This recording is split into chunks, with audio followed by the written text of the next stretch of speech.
and he challenged all the chemistry world by synthesizing first organic compound in his laboratory in 1828 और इस तरह से पूरा chemistry world हिल गया और वो इसलिए भी हिल गया क्योंकि फ्रेडरिक ओलर बर्जीलियस के शागिर्द थे, प्यूपिल थे और उन्होंने अपने गुरु की थ्योरी को ही फेल कर दिया।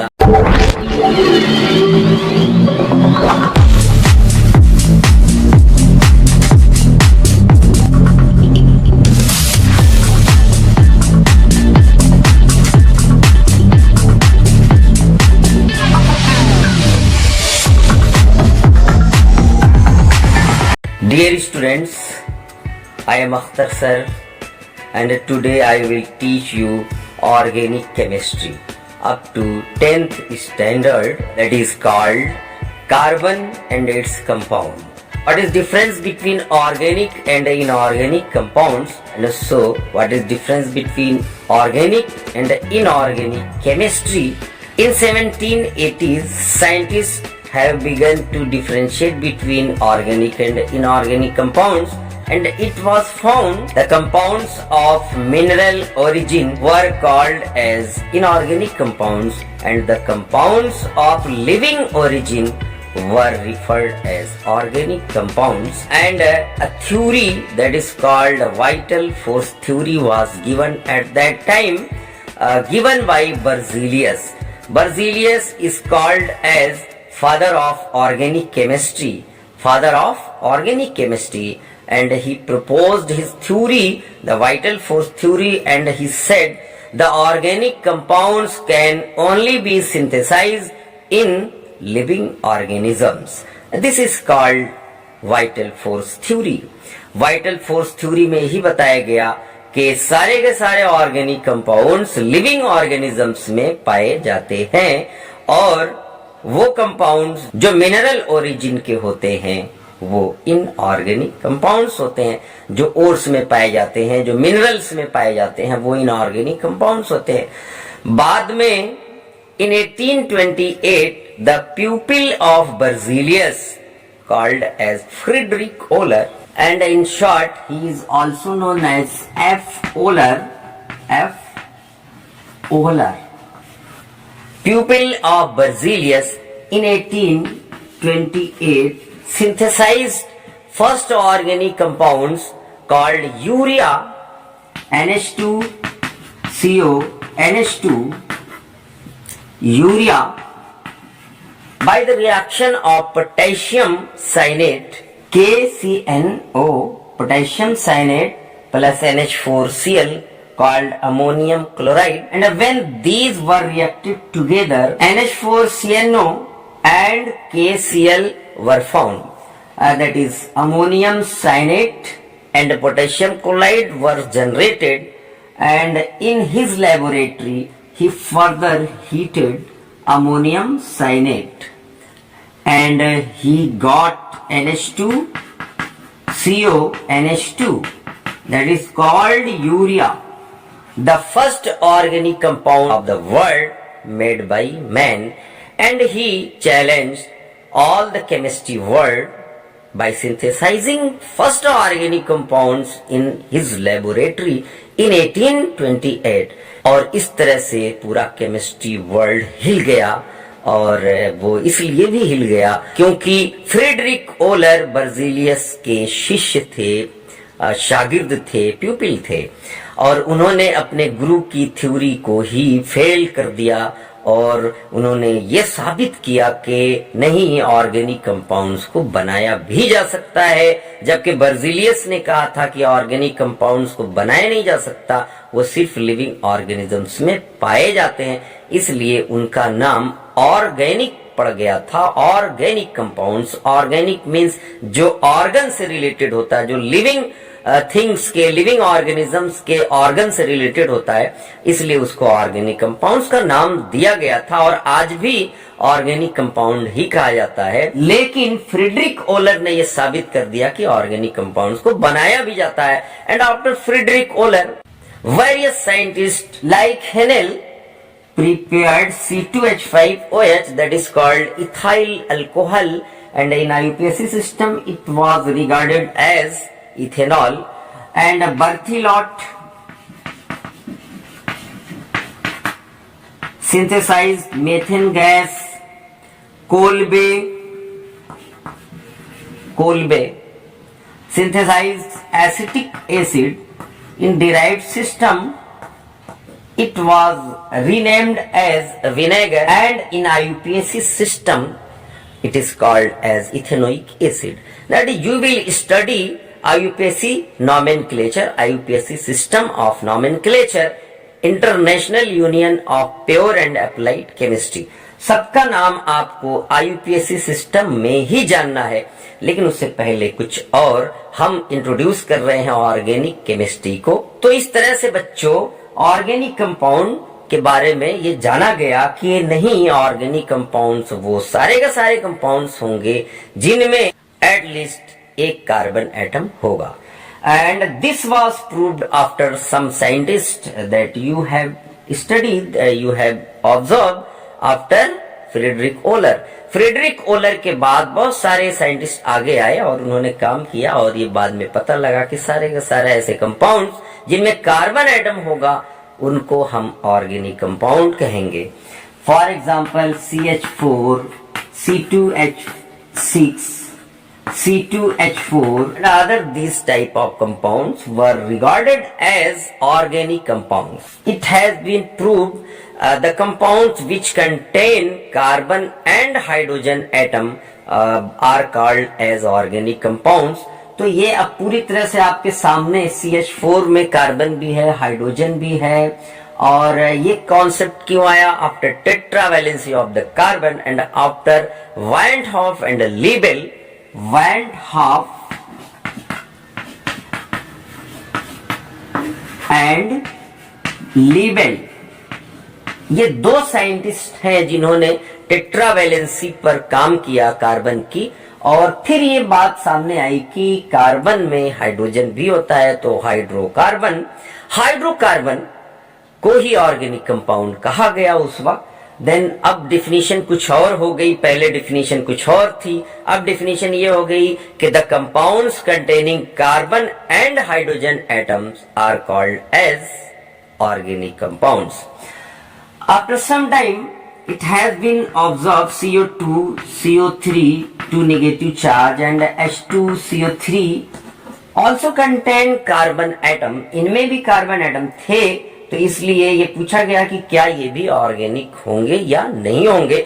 तो ये बताया गया कि नहीं, ये ऑर्गेनिक नहीं होंगे, क्योंकि ये सारे के सारे, क्योंकि ये ऑर्गेनिक कंपाउंड्स की सारी प्रॉपर्टीज को, सारी कैरेक्टरिस्टिक्स को ओबे फॉलो नहीं कर रहे थे, इसलिए ये ऑर्गेनिक कंपाउंड्स नहीं कहलाए। ये एक्सेप्शनल केसेस हैं। फिर ये हुआ कि साहब CCl4 को आप क्या कहेंगे? CCl4 ये ऑर्गेनिक कंपाउंड है, कार्बन टेट्राक्लोराइड और टेट्राक्लोरोमेथेन, लेकिन इसमें हाइड्रोजन नहीं है, हाइड्रोजन गायब है इसमें से, आप देख रहे हैं, पर ये इसमें टेट्रावैलेंसी फुलफिल हो रही है कार्बन की, और क्लोरीन के साथ है। तो फिर ये बताया गया कि कार्बन के साथ कुछ ऐसे एलिमेंट जैसे क्लोरीन, ऑक्सीजन, और उसके अलावा फिर सल्फर, नाइट्रोजन, फास्फोरस, क्लोरीन, यानी सारे के सारे halogens, chlorine, bromine, iodine, fluorine and so on, इस तरह के एलिमेंट्स भी अगर कार्बन के साथ आते हैं और उसकी टेट्रावैलेंसी में एडजस्ट हो जाते हैं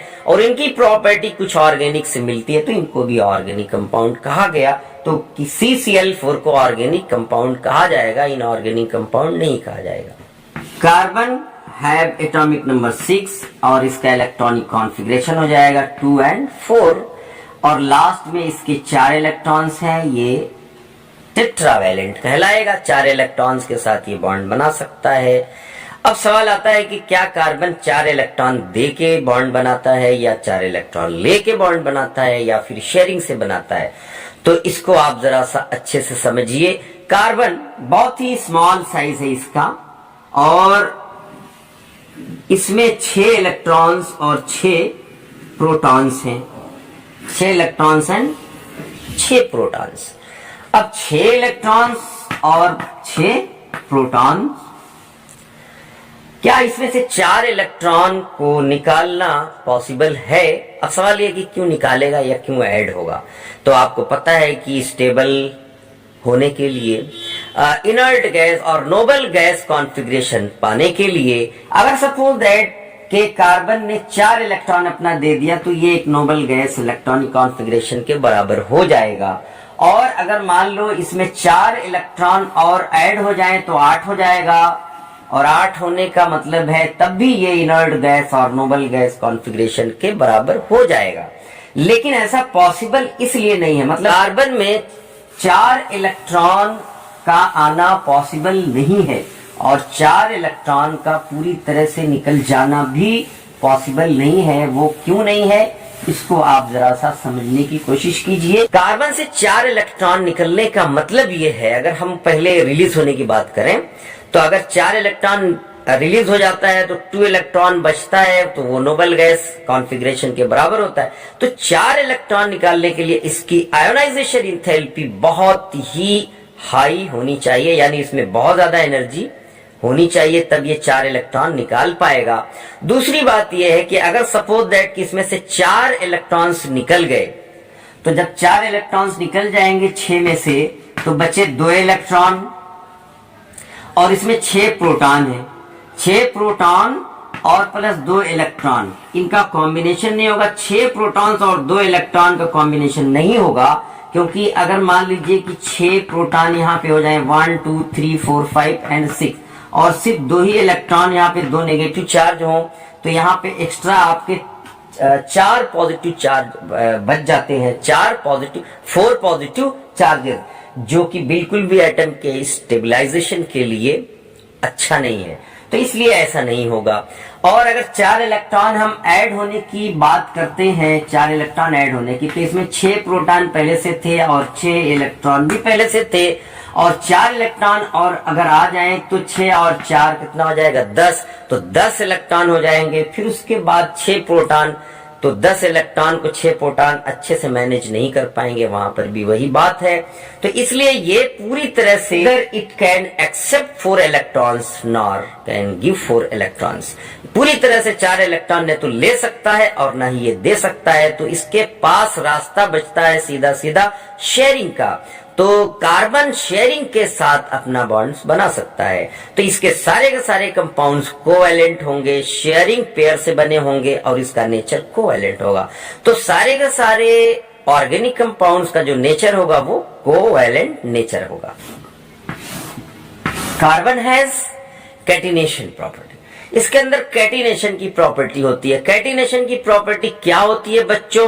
कैटिनेशन की प्रॉपर्टी होती है जब कोई एक सेम स्पीशीज का सब्सटेंस या कुछ भी अपने ही स्पीशीज के साथ बॉन्ड बनाता है, तो उसी को कहते हैं हम कैटिनेशन। कार्बन है, ये अपने ही आप से एक बॉन्ड बना रहा है, फिर बॉन्ड बना रहा है, फिर बॉन्ड बना रहा है।